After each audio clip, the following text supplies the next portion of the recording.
Bonjour à toutes, bonjour à tous et bienvenue sur TV Vendée en ce vendredi 19 septembre dans votre matinale, dernière matinale donc de cette semaine avant un week-end peut-être de repos bien mérité pour certaines et certains. Il devrait y avoir du soleil notamment demain, dimanche je suis un petit peu moins sûr, nous aurons l'occasion d'en reparler. Bon courage à vous si vous apprêtez à prendre le chemin du travail ou bien des cours et bon appétit si vous prenez actuellement votre petit déjeuner. Nous avons reçu sur ce plateau il y a quelques instants dans l'invité de la matinale Emmanuel Versace, l'organisateur de la boulangère Mini Transat. Cette course à la voile s'élance dimanche depuis les Sables d'Olonne. Un départ à vivre d'ailleurs en direct sur TV Vendée à partir de 13h30. Nous sommes donc revenus avec lui sur cette édition 2025. Interview que vous retrouvez désormais sur tvvendée.fr. Et vous le voyez, vous pouvez bien sûr réagir à l'actualité du jour comme tous les matins avec le WhatsApp officiel de la matinale. On fait maintenant un point sur votre météo pour aujourd'hui avec du soleil au rendez-vous ce matin sur l'ensemble de la Vendée. Comptez 14 degrés sur le littoral, 17 degrés dans les terres. Dans l'après-midi, quelques nuages feront leur apparition, mais rien de méchant pour l'instant. Les températures sont en nette hausse avec 24 degrés donc sur la côte vendéenne et 27 degrés dans les terres. On va d'ailleurs aller voir le temps qu'il fait quelque part en Vendée ce matin. On prend la direction, Julien, de La Roche-sur-Yon. Nous sommes à Moulins-Papon, le lac du barrage de Moulins-Papon. Voilà, avec ce très beau lever de soleil, effectivement grand et beau soleil, on le voit, un ciel parfaitement dégagé donc sur Moulins-Papon. On aperçoit la base nautique juste à côté, il y a beaucoup de pratiques sur ce lac de Moulins-Papon, lac du barrage donc de Moulins-Papon. On regarde maintenant les horaires des marées pour aujourd'hui. On commence avec les marées du côté de la Tranche-sur-Mer. Basse mer à 10h01 et 22h32, pleine mer à 4h20 et 16h37, coefficient de 68 à 74. Au niveau du passage du Gois, la première basse mer sera à 10h11 et ensuite à 22h43. La première pleine mer était tôt ce matin à 4h13 et ensuite 16h27. Coefficient identique 68 à 74 et je vous rappelle que si vous souhaitez traverser le passage du Gois, cela peut se faire jusqu'à 1h30 avant et après la marée basse. Comme tous les vendredis, on fait également un petit point sur les tarifs des carburants. Où trouver le carburant le moins cher en Vendée en cette fin de semaine? En ce qui concerne le samplon 95, il est le moins cher au Poiré-sur-Vie à la station Netto, 1,59 € le litre. Deuxième station la moins chère, c'est au Poiré-sur-Vie également à la station Leclerc, 1,61 €, et la troisième à Saint-Gilles-Croix-de-Vie, là aussi à la station Leclerc, 1,62 €. En ce qui concerne le diesel, il est le moins cher à l'Intermarché du Boupère, 1,54 €. À Benay également, là aussi c'est la station Intermarché, 1,55 €. Et puis enfin à Saint-Gilles-Croix-de-Vie, encore une fois au Leclerc, 1,55 € également. Le soleil, lui, s'est levé ce matin à 7h49, il se recouchera ce soir à 20h08 et nous fêtons aujourd'hui les Émilie. Bonne fête donc à toutes et il est temps déjà de passer à l'actualité du jour. Voici le journal.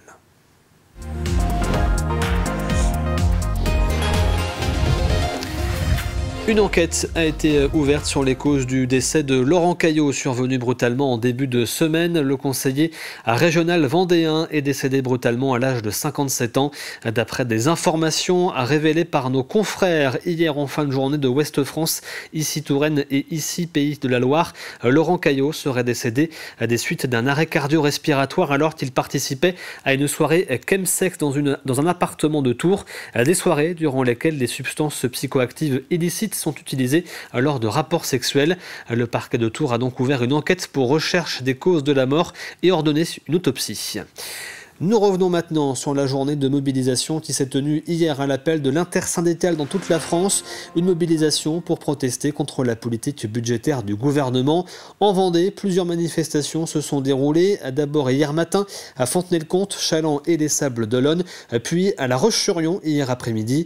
Le chef-lieu du département était à nouveau l'épicentre de la mobilisation avec 1500 manifestants selon la police ou 5000 selon les syndicats qui ont donc défilé du boulevard Sully jusqu'au centre commercial Les Flâneries.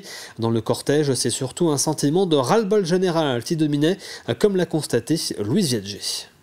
Mesure instaurant aussi enfin l'égalité salariale et professionnelle entre les femmes et les hommes. Le ton était donné dès 15 h au départ du boulevard Sully.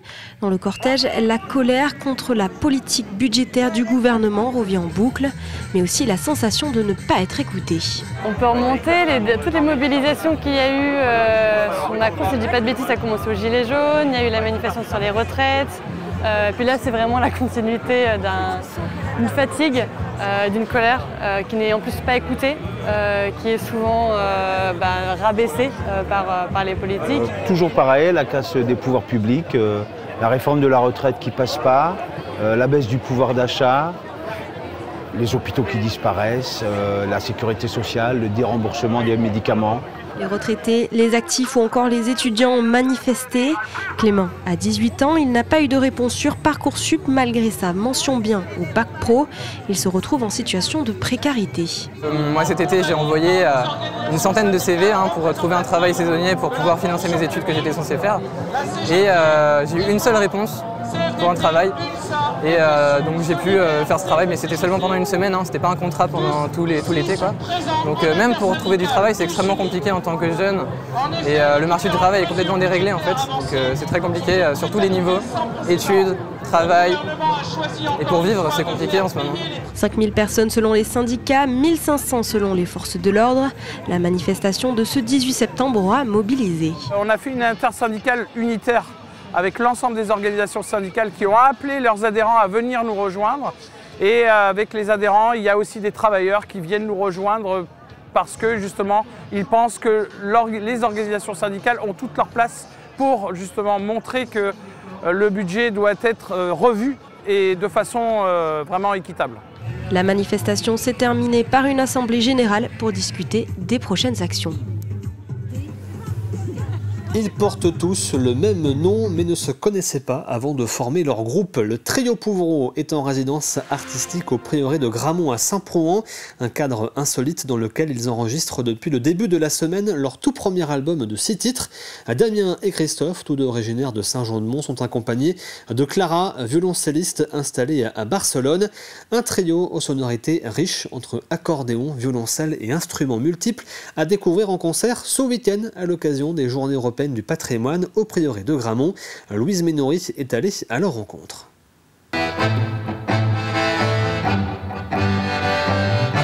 C'est dans cette ancienne chapelle, réputée pour son acoustique, que le trio Pouvreau enregistre son tout premier album. Un groupe né en 2021 de la fusion de différents genres musicaux autour d'un même nom de famille. L'idée de départ, c'était de réunir des musiciens avec le même nom, mais qui ne se connaissaient pas. Et donc, forcément, on joue un répertoire qui n'est pas du tout adapté, en tout cas à nos instruments, ou en tout cas qui a été écrit pour notre formation. Donc, on adapte tout. Moi, je joue du théorbe, qui est un instrument baroque à 14 cordes. Je joue aussi de la guitare baroque et de la guitare électrique. La guitare baroque, l'instrument le plus petit que je joue, est vraiment la guitare dont jouait Louis XIV, c'est même lui qui l'a importée en France. Une association de musique classique, baroque et traditionnelle qui nécessite une adaptation particulière. Christophe, l'accordéoniste qui vient de la musique traditionnelle, lui, il joue sans partition. Donc nous, on a appris du coup à s'adapter et à travailler d'une manière différente, parce que nous, on a toujours des partitions pour travailler dans le milieu classique. Donc c'est assez intéressant comme approche, on est plus sur de l'impro. Au début, quand je les ai rencontrés, j'avoue que j'ai passé une mauvaise soirée à me dire c'est pas pour moi, je sais pas pourquoi je me suis lancé là-dedans. Et ils m'ont bien rassuré. Clara m'a tout déchiffré les partitions, mes parties d'accordéon au violoncelle. Et du coup, moi j'ai tout saccadé, enfin j'ai tout séquencé et j'ai appris les séquences à la suite. Et après voilà, c'est un travail de mémorisation, mais le travail de mémorisation il se fait assez naturellement quand on vient de la musique traditionnelle, parce qu'on entend le morceau et direct on le rejoue. La sortie de ce premier album, composé de 6 titres, est prévue au printemps 2026. Et nous continuons notre feuilleton sur les journées européennes du patrimoine, puisqu'à l'occasion de la journée pour la paix et des journées européennes du patrimoine, le château de la Cressonnière près de Vouvant rouvre exceptionnellement ses portes ce week-end. Un écrin rare du XVIe siècle pour accueillir une création artistique unique née d'un dialogue entre la peinture et la musique. En effet, l'artiste Hélène Menanteau y exposera ses œuvres avant de s'unir dimanche au pianiste Axel Denrich pour une performance en direct. Un duo piano et encre, un moment suspendu entre improvisation musicale et création picturale à vivre en temps réel dès 18h au cœur de ce site patrimonial rarement ouvert au public. Cyril Dillier a rencontré les deux artistes en pleine répétition.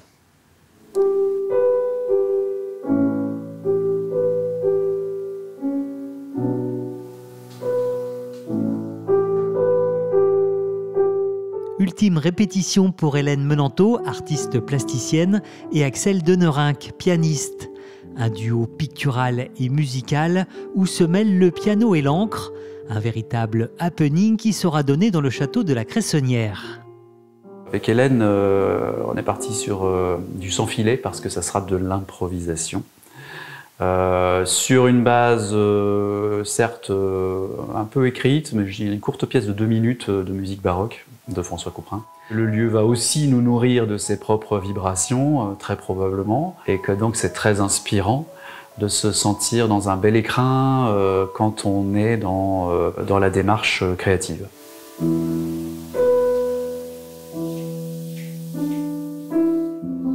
Je vais travailler sur une technique du XVe siècle qui s'appelle le monotype, qui en fait est je vais créer une empreinte en fait pour la paix et qui va préalablement passer par un travail de recherche. Je travaille dans l'encre pour faire émerger des formes et principalement de la lumière. S'inscrivant dans le cadre de la Journée internationale pour la paix, ce duo ouvre un dialogue dédié à toutes les populations victimes de conflits et de guerres. Les deux artistes ont aussi l'envie de travailler dans une acception d'harmonie et de rassembler autour de leur discipline. Dans le contexte international que l'on connaît tous, c'est compliqué de pouvoir agir, on se sent dans l'impuissance. Et il me semble qu'à travers la création, on peut agir, on peut dire des choses. Cette création picturale et musicale, intitulée Pieces for Peace, sera donnée au château de la Cressonnière dimanche 21 septembre à 18h. La Vendée est riche de centaines de kilomètres d'itinéraires de randonnée très prisés des marcheurs, cyclistes et cavaliers. Mais pour garantir une cohabitation harmonieuse entre tous les usagers, une nouvelle version de la charte de mixité a été signée cette semaine à La Roche-sur-Yon. Fruit d'un travail collectif entre associations et gestionnaires d'espaces naturels, cette charte actualise les règles de respect mutuel, de courtoisie et de protection de l'environnement et pourrait devenir une référence au niveau régional, voire national, auprès de la Fédération française de randonnée. Ça consiste à ce qu'un certain nombre de parties prenantes, des gestionnaires de sites et d'événements et animateurs de randonnées pédestres, cyclistes et équestres, à écrire les règles qui permettent de cohabiter sur les itinéraires en respectant à la fois les uns et les autres. Et puis surtout, nous avons insisté dans cette charte sur le respect de la nature. Et parmi les signataires de cette charte, la Chambre d'agriculture. En effet, de nombreux sentiers traversent des zones agricoles. Il est donc important pour eux d'être associés à cette charte afin de garantir leur cohabitation avec les randonneurs. L'agriculture est présente quand même sur 70% du territoire vendéen, donc on est quand même une activité assez prépondérante sur les territoires, donc forcément sur les sentiers. Donc c'est des sentiers aussi qui peuvent desservir les parcelles. Alors forcément, quand il y a des tracteurs, des engins, ou même des animaux qui côtoient les randonneurs, c'est vrai qu'il y a toujours quelques précautions à prendre de part et d'autre de nos formations, quoi. Observer, comprendre, protéger, c'est l'objectif des scientifiques venus fouler les dunes de la Belle-Henriette. Le Conservatoire botanique national de Brest a réuni cette semaine sur le site protégé de la Belle-Henriette à la Tranche-sur-Mer une vingtaine de passionnés et spécialistes de la végétation. Une sortie de terrain pour les membres de son réseau de phytosociologues venus analyser les plantes, leur interaction et les signes visibles du changement climatique. Parmi les observations marquantes, le retour d'une espèce rare, l'Euphorbes peplis, qui n'avait pas été vue depuis plus de 10 ans. Les résultats précis de cette sortie seront dévoilés plus tard, mais ces observations de terrain sont essentielles pour mieux préserver les écosystèmes. La particularité sur la réserve de la Belle-Henriette, c'est qu'on a à la fois des espèces qui sont liées au sable, donc au système dunaire, et à la fois des espèces qui sont liées aux vases et donc aux limons et aux argiles, en lien avec le présalé qu'on peut voir derrière nous. Donc nous, on a eu l'occasion de réaliser environ 140 relevés phytosociologiques pour dresser cette typologie qui a mis en évidence une trentaine de communautés végétales. En fait, la connaissance est la clé d'une bonne gestion des milieux naturels derrière. Si on ne connaît pas, que l'on ne met pas de nom aux plantes ou aux communautés, on ne préserve pas. Voilà. Et c'est la fin de ce journal. On fait maintenant un point rapide sur votre météo du jour. Je vous le disais tout à l'heure, le soleil est donc au rendez-vous ce matin sur l'ensemble de la Vendée. Au niveau des températures, comptez au minimum 14 degrés sur le littoral, 17 degrés dans les terres. Dans l'après-midi, quelques nuages vont faire leur apparition, mais rien de méchant. Les températures seront en nette hausse par rapport à celles d'hier, avec 24 degrés donc sur le littoral vendéen et 27 degrés dans les terres. Il est temps maintenant pour nous de passer au plus de l'info du jour.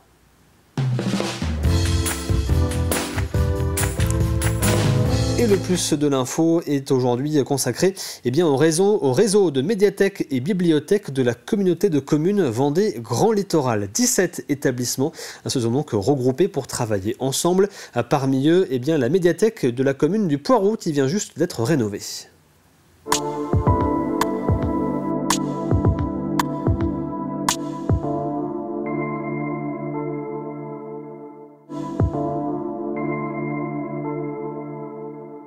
La mise en réseau permet de conjuguer nos forces et de proposer une programmation culturelle qui soit riche sur 17 bibliothèques sur le territoire.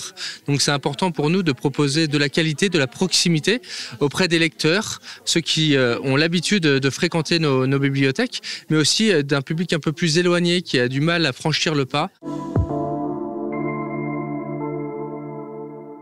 Nous avions avant une petite bibliothèque communale avec peut-être une centaine de livres, mais qu'on ne renouvelait pas assez souvent. Et l'idée de mettre en réseau toutes les médiathèques, pour nous, ça a été d'abord c'est beaucoup plus de choix, beaucoup plus une attractivité, et à proximité de l'école. Mais ça, c'était une idée super de Vendée Grand Littoral et on le remercie encore. Pour accueillir les 60 000 documents qui tournent entre toutes les médiathèques, il fallait absolument qu'on construise quelque chose qui correspondait à cette demande.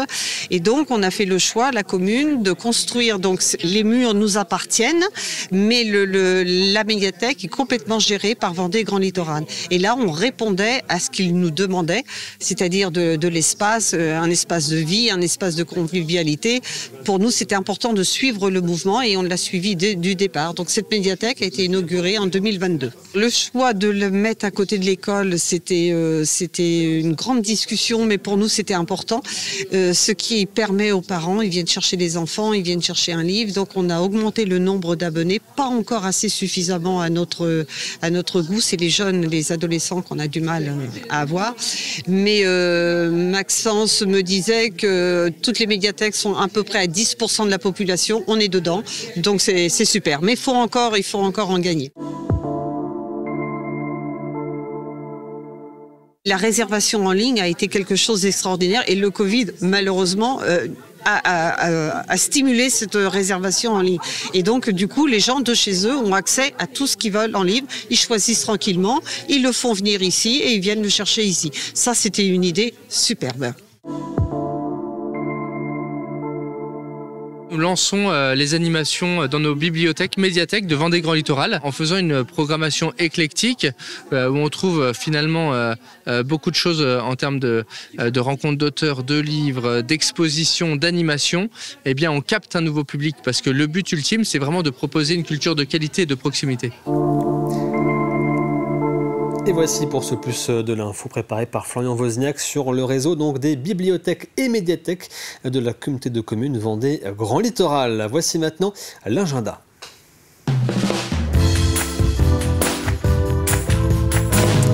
Comme tous les vendredis, on fait le point sur l'agenda de ces prochains jours, les principaux événements à ne pas louper donc en Vendée. À noter, nous en parlions tout à l'heure, le départ dimanche de la boulangère Mini Transat au Sable d'Olonne que vous pouvez vivre en direct sur TV Vendée si vous n'avez pas l'occasion de vous rendre sur place. Et puis n'oubliez pas qu'à partir d'aujourd'hui, ce sont également les Journées européennes du patrimoine et plusieurs lieux donc ouvrent leurs portes au public.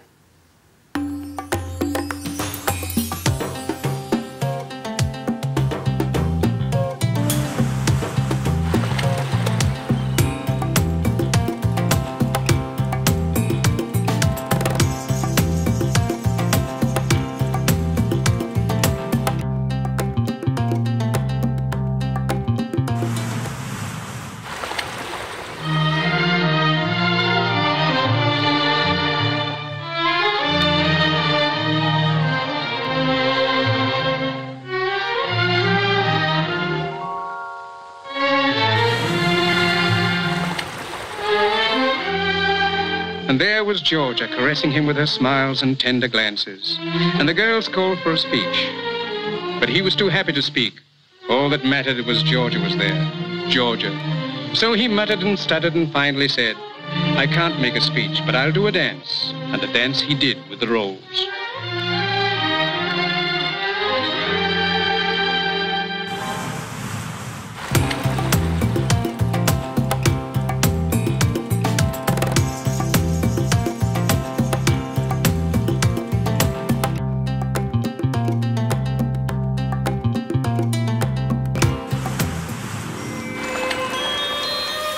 Oh, des histoires, je pourrais t'en raconter toute la nuit. Raconte-moi. Les Bobo Matasalai étaient vraiment très très grands. Ils vivaient à côté d'une autre tribu qui était très très très petite. On les appelait les Minimoys. Oh, c'est la princesse Sélénia. Elle est magnifique. Le roi avait donné à ton grand-père le secret qui permet de se rendre chez les Minimoys à tout moment. Il est temps. Qu'est-ce qui m'arrive?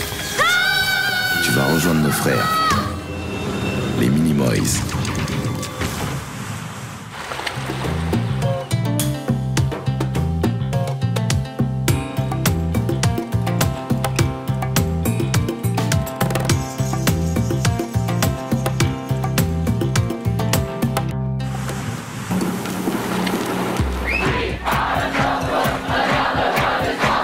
L'accord de Paris pour le climat est accepté.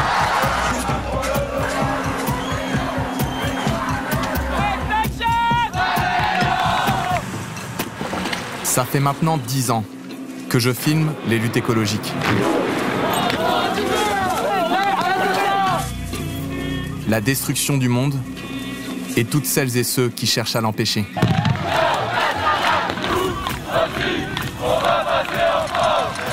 On s'est mobilisé comme jamais, mais 10 ans plus tard, il faut faire le bilan. J'ai ressenti l'impuissance, comme tant d'autres de ma génération. L'éco-anxiété, comme si j'avais perdu mon souffle.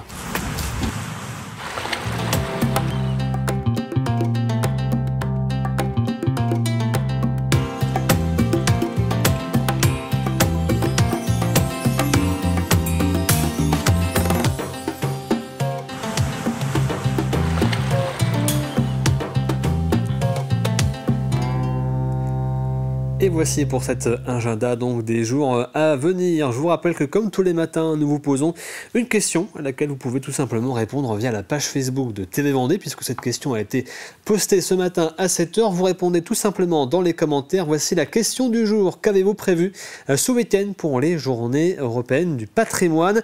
Vous êtes peut-être déjà choisi un lieu que vous avez envie de découvrir qui n'est pas ouvert habituellement au public. Eh bien, dites-nous tout simplement ce que vous avez prévu de faire. Nous regarderons ensemble les réponses à la question du jour. Lundi matin, il est temps maintenant pour nous de passer à Café Cuisine.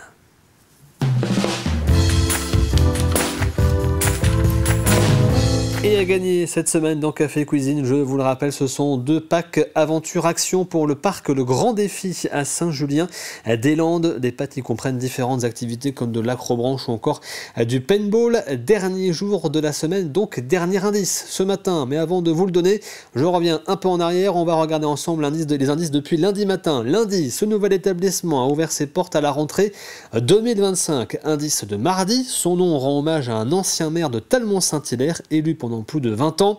Indice de mercredi, cet homme a œuvré pour le développement du littoral et du tourisme local. Indice d'hier jeudi, cet homme fut à la fois historien, naturaliste, géologue et ethnologue. Et voici donc le 5e indice de la semaine. On retrouve le nom de cet ancien maire sur l'une des avenues de Talmont-Saint-Hilaire. Je répète, on retrouve également le nom de cet ancien maire sur l'une des avenues de Talmont-Saint-Hilaire. Vous avez jusqu'à aujourd'hui midi pour tenter votre chance. Rendez-vous sur tvvendée.fr. C'est la fin de cette matinale. Merci à vous de l'avoir suivi. On se retrouve lundi matin à partir de 7h bien sûr. D'ici là, l'actualité revient à 12h30 avec le journal présenté par Aurélien Huard. Je vous souhaite de passer un excellent week-end devant TV Vendée. Bien évidemment, très bon week-end et un lundi.